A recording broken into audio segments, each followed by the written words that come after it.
Tonight, USC now saying a hoax caused the active shooter alert on campus last night. The school telling us they believe the incident was set in motion by what's known as swatting.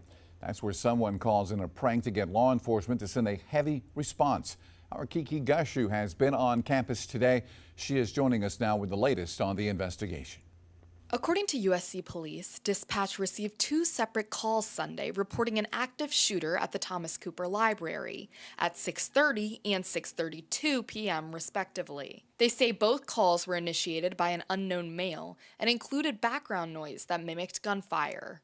Buildings near the library were locked and students were escorted to safety once no threat was detected.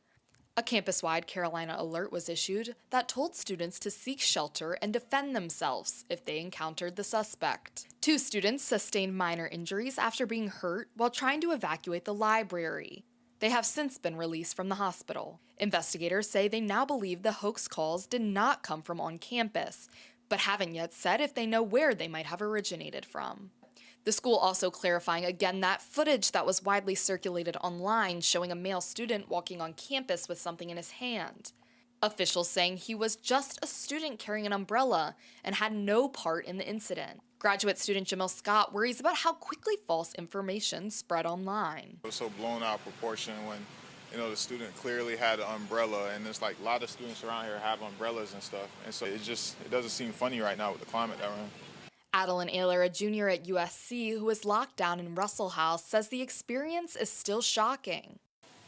I get nothing actually really happened in terms of there were no fatalities, but I think the feelings were still very much there, and I think that is still very I don't want to say traumatic, but very emotionally scarring, I guess, in a way, in and of itself, even if nothing really did come from it. Her friend Anna Scholl said going back to normal so quickly doesn't reflect what students went through. It was kind of harsh for us, like you said, knowing this was not a real threat and not something we really needed to be afraid of. Those emotions were really real, and I feel just to go back on campus today, I don't necessarily feel I don't necessarily feel threatened walking around. I'll probably go to the library today, but it just kind of feels invalidating for USC to be all right, back to normal, sorry about that. USC thanked law enforcement partners that responded, including Columbia Police, Richland County Sheriff's Department, SLED, FBI, ATF, Columbia Fire, and EMS. The investigation remains ongoing in conjunction with SLED. In Columbia, Kiki Gashu, News 19, WLTX. And tonight, USC police say they are still working with state investigators to track down the source of these hoax calls. Similar incidents have been reported on other college campuses recently, and authorities say they want students to know they continue to take every threat seriously. We're learning